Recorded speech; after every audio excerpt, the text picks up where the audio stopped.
So there's a On air. delay. I don't know if we're going to be able to see it. Do you want to go to YouTube and see if I'm we gonna can go into see, YouTube. Yeah. go into our channel? We should probably do this on LinkedIn as well. I can't wait till we have 150. Yes, it does say we're live. Yeah. I love it. Okay. So It says that before we're we live. start talking about business development, which is why we're here, there's an echo. I can hear myself in my earphones, which is really annoying. Different discussion. Yeah. I found a really great tool. We're going to be using it one step further. So a lot of people have heard about OBS. OBS is online something streaming. I don't know what it's, broadcast streaming. It basically gives you a director's cut. And look, I can now show just me, and I can't even see Zineb right now, and I have no idea what she's doing. Or I could show Zineb, and now I'm talking, but you're seeing her, which isn't wise. This is side by side now. And I'm using a tool called Video Ninja. VDO dot ninja. NINJA. This is really great because we were having a lot of issues with the streaming, quality going down, and this is supposed to help fix that. How are you? I'm doing great. I'm just using the chat on our live. There's a chat? Yeah. Yeah, there's a little chat. I just said this is exciting. Oh, well, so here's the thing. I'm looking at OBS. I can't even. But I didn't. Where do you see it? Okay, I have no idea. We're going to have to play with this so much more. Oh, I found it. I found it. So there's a lag. Okay, so there's a lag. We know that when someone drops something in the chat, yeah, I love this learning live thing. There's one person watching now, right? And that is me. Hello, I'm here. Yes, yes. Can you hear us? Are we live? Yes, we are. To the 1,000 one. Hey, you start with one, right? How to go from 0 to 1. That is the toughest one. And then, from 1 to 10, and then from 10 to 100. And yeah, so Irit, how are you? I am good. I am after a 1-week vacation, which is phenomenal. We went up to the northern Golan Heights. We had an amazing time. And that's it. And you? I'm doing great. I'm doing great. Looking forward to taking a few more days off here and there. And yeah, I was actually very much looking forward to this because it's always awesome to chat with you. And I am pleasantly surprised that we're testing a new tool. So, because I always love how excited you get, when you test new tools. You're so good at this stuff. Well, so here's the thing. First of all, there's a lot that I like about this tool. There's one thing that I'm suffering, which is the echo in my ear, like that I say myself. That I'm really suffering with. But I'm hoping the quality of the stream will be better. And I love playing with this tool. There's still documentation that I have to read. And so far I've just pressed buttons. And I want to put our banner at the top and at the bottom. There's so much that I want to do. I just didn't have the time. I came back to work on Sunday. I was supposed to give a talk in the evening. That wasn't in my calendar because they didn't send me an invitation. So I didn't prepare for it. So I spent all of Sunday morning doing that instead of doing client work that I was supposed to be doing. I did get to that eventually. But then in the evening, I tried to log in and I couldn't. There was no one there. like, and then I got messages from people who were supposed to, like, they're participants, and they're like, "Yeah, nobody let us into the room either." So I went live. I just went boom, live.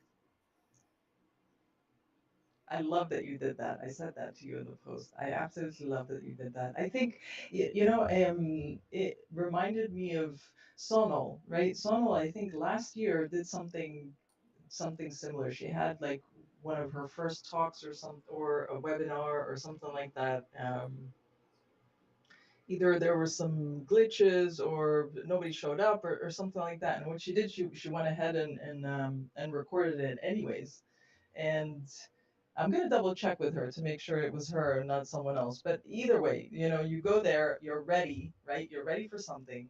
It doesn't work out the way you wanted it to, and you're like, well, how can I make the most of this time, right? Because you could have just as easily started doing client work or gone for a coffee or hang out with your kids or whatever, right?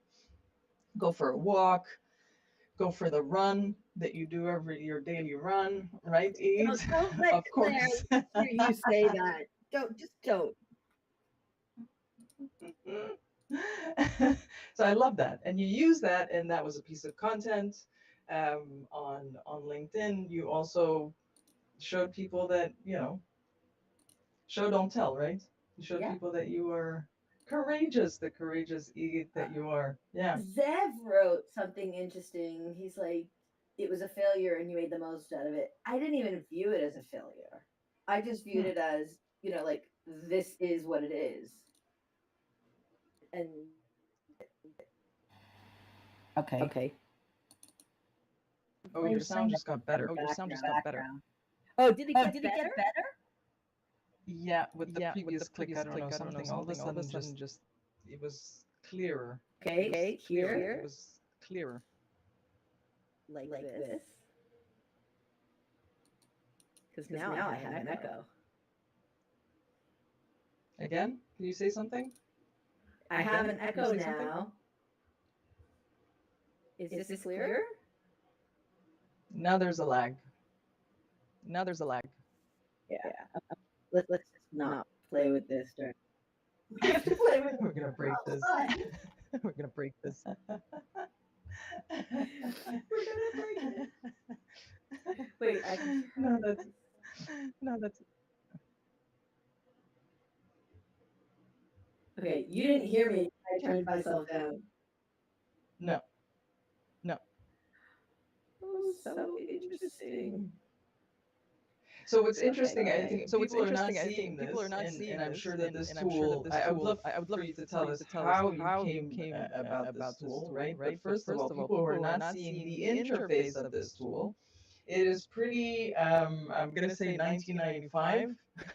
But anyways, so I think it's fascinating because it's an ongoing discussion that you and I have, right, with other tools. Like I am the other tools we talk a lot about is the Calendly versus schedule ones, right? You have blogs and posts about this and all that, and I myself have tried that tool, and I totally see where you're coming from, except that the usability, right, is just it's very personal. The usability is just too much for me to handle. And the same here. So there's this thing where there are tools that are free because schedule once with the free version you could do a lot more than the Calendly, the free one, right? Ooh, what was that? Was Was that that on sweet? the mic? I tried to mute myself. I have Did you add sound? no, that's outside, but I don't know if it was you by you. Wait, I have to fix something in the layout. Wait, sorry, I have to fix something in the layout. No, this isn't gonna work. Okay, never mind.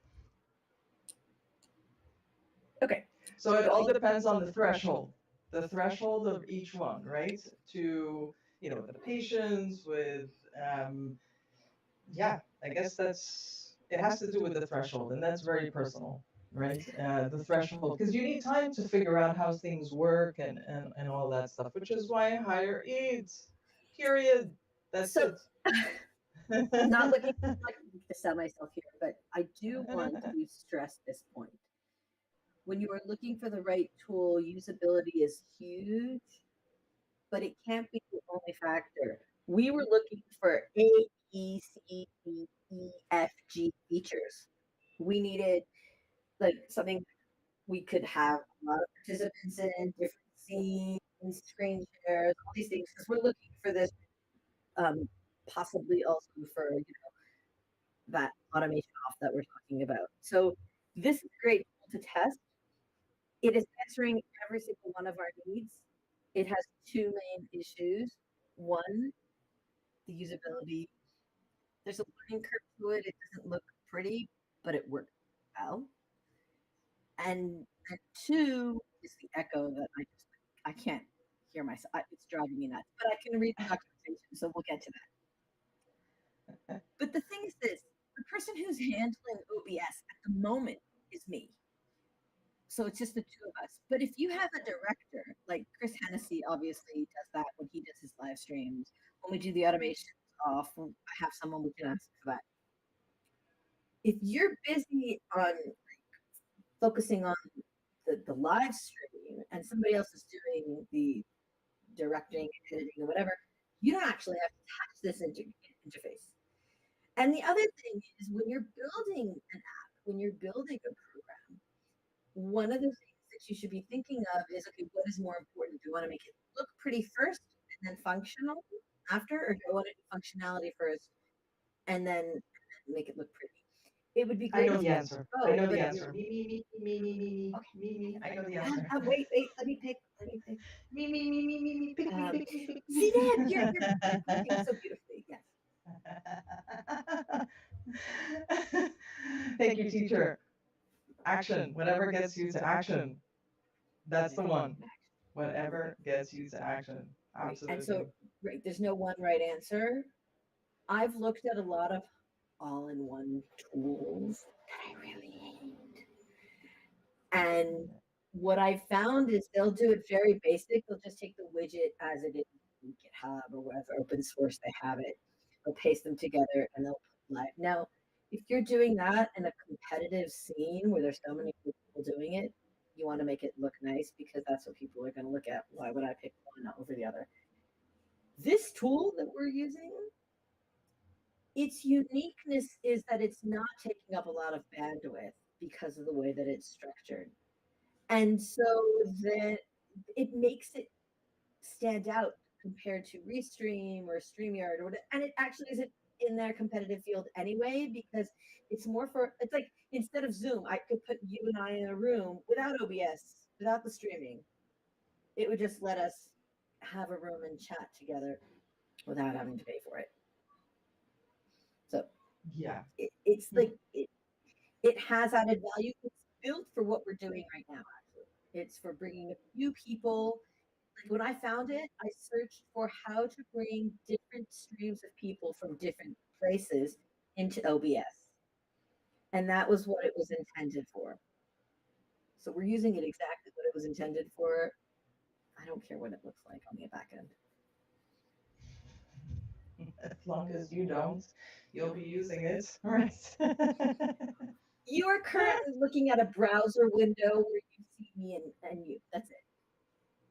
Well, what I did was I right-clicked, just like I do in Riverside. I right-clicked on your photo, your your box, and I put picture in picture, and I just put that little tab that opens up. I put it right under the camera so that I can be looking at the camera as much as possible. Oh, that's brilliant. I didn't even play. I didn't get to playing that right now. I That's something I discovered in Riverstream, and yeah, that's one piece of feedback that Nashina had given me a few months ago about Zooms, right? Where you can make the tab really narrow, right? Then you have the other person on top, and then you just make it as small as possible so that it goes right under the camera. Yeah. So ever since that piece of feedback, thank you, Nasheen. She also told me that I move my chair a lot. So Interesting. yeah, so I've been trying, Are yeah, you to pay coaching attention with to her regularly now?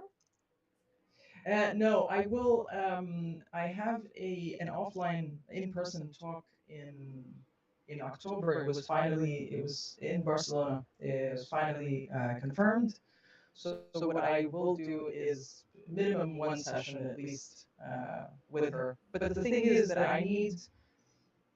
I'm not a prep 6 months in advance type of person. You know how I write my content on LinkedIn. Like, I have ideas that are, hashed out in my notes, and either I finish whatever, one of those ideas, or I just go rogue with the idea of the moment. So I'm not really a 6 months, So to be able to do a session, I need to have some sort of a base, right? Even if it's not the full thing. Um, Right. which doesn't look like it's going to happen in the next few weeks So my post in about August. Black Friday being around the corner really freaks you out. No, I totally get it. You know why? No, I totally get it because I've spent years in with early stage startups, right? And B2C part of it, but mostly B2B, but B2C also. Um, it makes total sense. Like a lot of people wake up a week before when they need to start prepping, like the legwork, even before your potential customers see one part of your campaign. There's a lot more work to be done. I totally get it. I absolutely get it. And I'm glad, that's not me. I'm not there. So, so yeah, I get it for the others. So that's an interesting topic. I think it's worth visiting. You have to plan your year in advance. Even you, when you said that your talk is in October, you've already had that prelim conversation with Nosheen to see what you need to prepare in order to work with her in order to prepare in advance. And then she'll give you working backwards. If your date is on October 15th, let's meet whatever, October 1st. I'm just making this up. And so you know that you need the everything ready up by October 1st. So okay, it's going to take you 2 weeks to prepare. So you have to do this by September 15th to start working on it. That's planning. Now, the longer you plan in advance, just in terms of your campaigns, what you're going to do, how you do it, are we going to nurture what kind of not the top, not the content, but like understanding what you have coming up in the year that will help you balance your workload. It will help you hire the right people and just schedule your work so that you're not scrambling the week before. That takes a lot of, well, when you're starting out, because it depends who you're talking to. When you're starting out, when you have one day doesn't look anything like the other day, right? It's just you wake up in the morning, make that coffee or whatever you drink in the morning, right? You make that coffee and it's like, okay, let's go, bring it on, right? To I already know, make that coffee and I already know what I'm gonna do first. There's a bit more predictability in your day just because you've actually baked it in, right? You know the tasks that you need to get done, like the three, four most important tasks that you need to get done today, rain or shine, right? You need to get those done. Like that type of predictability, you bake it in, but at the beginning, it's like, what do you know? What do you know? What's important? I don't know. Your thoughts on this? Um, so on the day to day, maybe it's a big maybe. Mm-hmm. But when you're planning your business and you're planning your strategy, even if you're a solopreneur, if you know that you want to launch a group brand, if you know that you want to launch a community, you want to launch a course, you want to start throwing out a lead magnet, like if you have plans, you have to look at the calendar in advance. If you start promoting something December 1st, you've lost. You've missed out on the Thanksgiving sales and any community program you launch. People are going to second guess because Christmas is right around the corner. So you have to plan when you want to launch. There are dates that are, ideal. Any weight loss resolution, personal development, lifestyle, go around January 5th to start launching it for the program to start mid to end of January, maybe early February. Anything else, don't plan to go live before mid February or March. And those are great months because they're quiet in terms of holidays. And then you have April. Well, in the Jewish world, April sucks because it's Passover and it's also Easter. So, it's not really like and I'm not talking about the Muslim world because Ramadan changes all the time. Like it's different Mm-hmm. at any given time.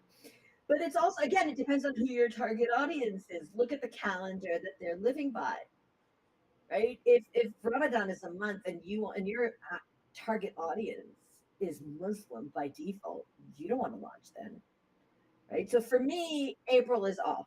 The Jewish world does not do anything around Passover at all. And then then you have May and June. Those are great months, but again, you have to launch earlier so that the program can run in May and June. July, August, nobody does anything. It's summer. Well, not in Australia, but it's summer. And then, and then September is the beginning of the school year. Nobody's going to start with you anything until mid-September, the first 2 weeks. Then you have September, October to launch. Don't launch early November because people are waiting for November sales. Depending on what you sell, of course. Depending on what you sell. There's Rebecca Roberts, I think her last name is. She's a storytelling, speaking, communication coach. She I don't know if it was her first step towards communicating her program, but I saw a post of hers yesterday.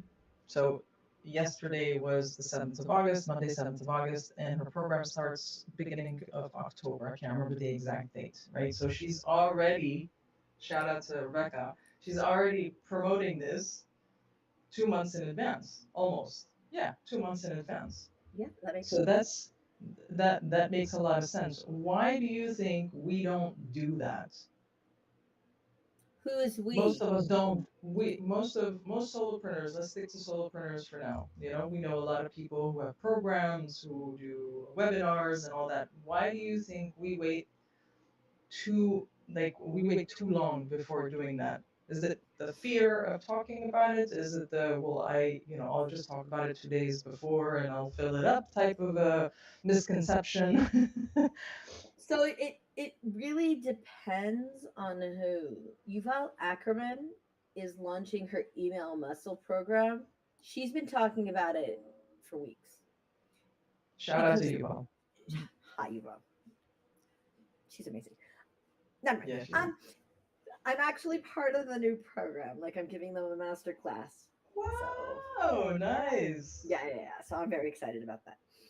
But here's the thing: she learned from her previous launches, and the first time we launch, we always suck. Sorry. Unless you're working with a pro or listening to pros and taking action on mistakes of others. Basically, we think that if we talk about it on social, it's enough. Hey, I have 13,000 followers. How hard can it get to be 10 people to sign up? Very, very hard. Very, very. And so we need to be aware of that. I know that I'm launching something in October. I already have Yuval writing strategic emails for it or planning the strategy. We haven't even gotten to the writing stage. We're doing strategy now. I nurture my content, like my contacts, all the time. I send them an email once a week. I post daily on LinkedIn. I'm ready to go to TikTok. I don't know why I haven't started yet, but we'll see. Anyway, it's like you have to plan it. And I had a really bad launch in June. So I'm going to repeat that. And yet sometimes solopreneurs will be like, I'll just talk about it on LinkedIn. Or worse yet. Yeah, exactly. Well, I talked about it once. They know. They'll know, right? They know Exactly. where I'm at. And I used to be of the school of, just write it in a comment. No, no, no, no. Like, talk about it, make a post about it. Yes, you're selling, but show the value. I listened to an amazing video today from Marcus Chen this morning, about how to deal with objectives. And he talks about his heart method and whatever. And those are your posts. Like, talk about the objectives, the objections, the objections that people have in your content. Show them your value. It'll be a no brainer. David Hochberg once wrote to me, he goes, if you're reaching the right target audience with the right message, people should be throwing money at you.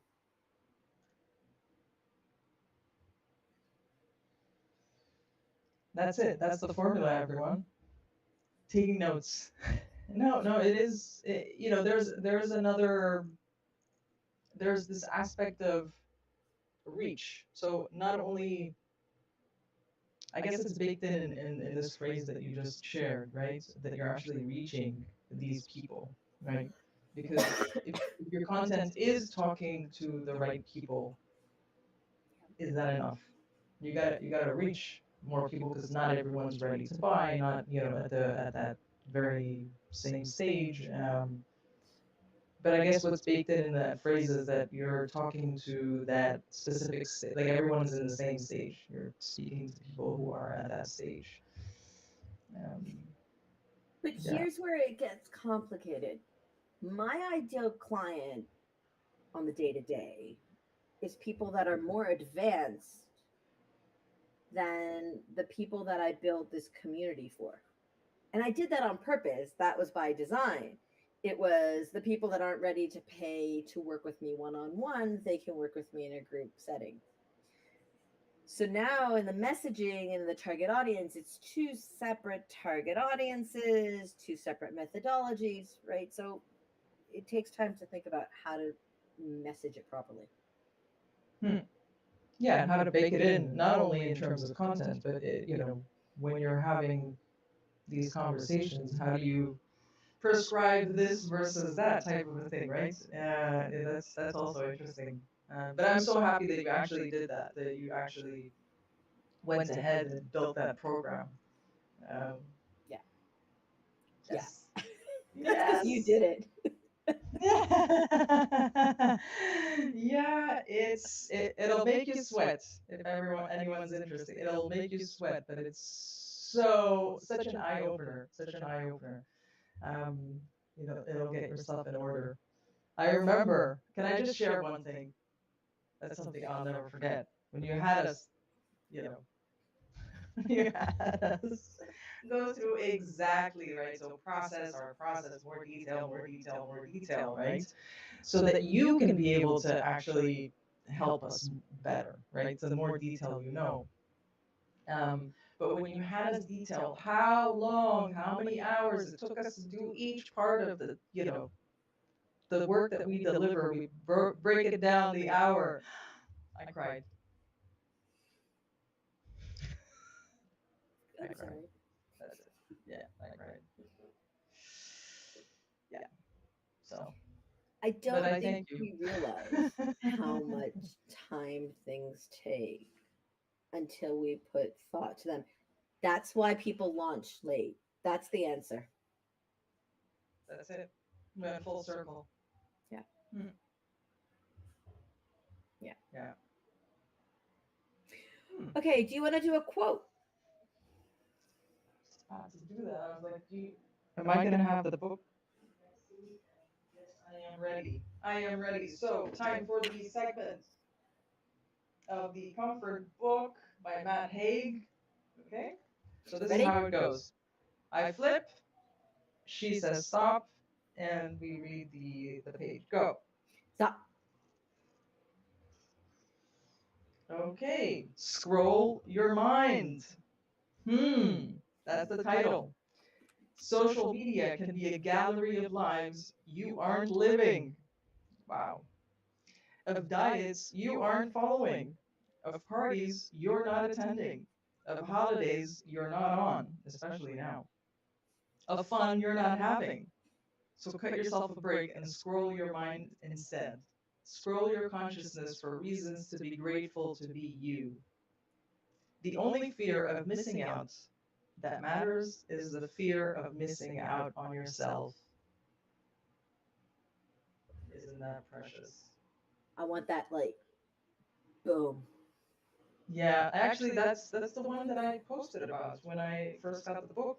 I think it was the very first one. I did the same exercise. I scrolled and I stopped, and that was the first one.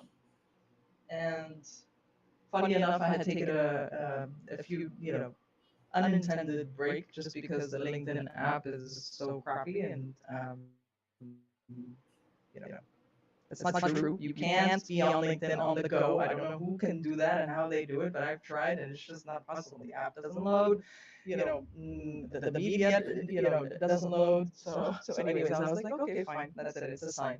I'm gonna scroll my mind instead. Yeah, I love that. I think yeah, that was a good one. it's like you said, especially now, people are living lives. Hey, I'm number one. I just went on this vacation. I just made, $50,000 while sitting by the pool. First of all, you don't know what's behind those stories. You don't know how long they're spending, how long the prep work was, what failures they had, what their personal lives look like. Like, there's so much that you don't know. I think I've shared this story with you before. This guy came to his rabbi and he said, I want what my neighbor has. He has the perfect house, the perfect wife, the perfect kids, the perfect car. And the rabbi looked at him and goes, you want his cancer as well? Yeah, You never know. you never know. That is true. And same goes with judging, right? So we're online a lot. We see a lot of content, and we're constantly trying to curate our feed and all that. But there are certain things that you see that you don't like. They're not in tune, in line with the way you would do things, for example. So there's this thing where you can judge and be like, look at that overly polished selfie thing. I can't believe, type of a thing. Or you could just say, whenever you come across these types of things, you're like, okay, is there anything to learn? Yes or no? And move on, type of a thing, right? Because otherwise, there's this resentment, this negative energy. If you spend 2 minutes online a day, I wouldn't be saying this, right? But since we spend so much time, there's this energy. You start to look out for like negative stuff. Mm. Yeah, I think we don't realize how much negativity we pull in from social. Before I got married, I was single till very late. And I decided to join Facebook so that I would have a group of singles so I could find activities to do to meet someone. Long story short, I met someone regardless of the group. I hate Facebook. My parents were abroad at the time. That was the best way to share photos with them. There wasn't any Google Photos. WhatsApp wasn't invented then. Like that was the best way. After a while, I would start scrolling Facebook and I would get angry and stressed and just annoyed. And it was bringing in so much negativity into my life that I just canceled the account. It's like, I don't care about anything else. We'll find a way to get photos through. I don't need Facebook in my life anymore. And for years, for like a decade, more than a decade probably, I didn't have any social media. I launched, like, I had LinkedIn. I never went into it. It was an online CV. Yeah. But then, exactly. But then when I opened my business, I went into LinkedIn. And I chose LinkedIn because theoretically, it's supposed to be more professional. So for me, I will share, Theoretically. well, it's theory. I will share what is on, like what I would share at a water cooler at work. Some people share way more. I have my boundaries. There are some amazing posts out there I just can't engage with because they don't match my boundaries. I have to have those in place. I have to. Otherwise, I won't feel right about myself, and I'll start getting into that negative, negative, negative, negative, and say, okay, I don't want LinkedIn anymore. And my work depends on LinkedIn, so It has to work for us, right? When people say we have to make it sustainable for us, this is also another thing, right? It's not just the typical, you know, spend 8 hours or no, how are those at the beginning? Yes, because you're trying to figure out how this thing works, how you work in there, how you fit, right? I just smacked the mic. Just, just smack the mic, right? um, but yeah, you have to make this energy wise. There's this saying in well, there are these words in Spanish that are it's things that add or things that subtract, right? You say sumar or restar, and I really like that because when you think of things in your life, people, activities, do they add or do they subtract, right? Who hasn't had a romantic relationship where, right, at the end of the day, you're like, do they really add or do they subtract type of a thing? And that's a tough one. That's a tough one to. right. But anyways, full circle. That that social media, seeing something, is there something that you can learn from? Yes, because we can learn from all types of things. We can't throw out the baby with the with the bath water with the bath water. Bath, bath. Throw out the What are baby those with words? Bath, bath water. bath water. Well, if you're British, it's bath water. The baby. No, how is it? The baby. The baby, they have baby. Like their entire mouth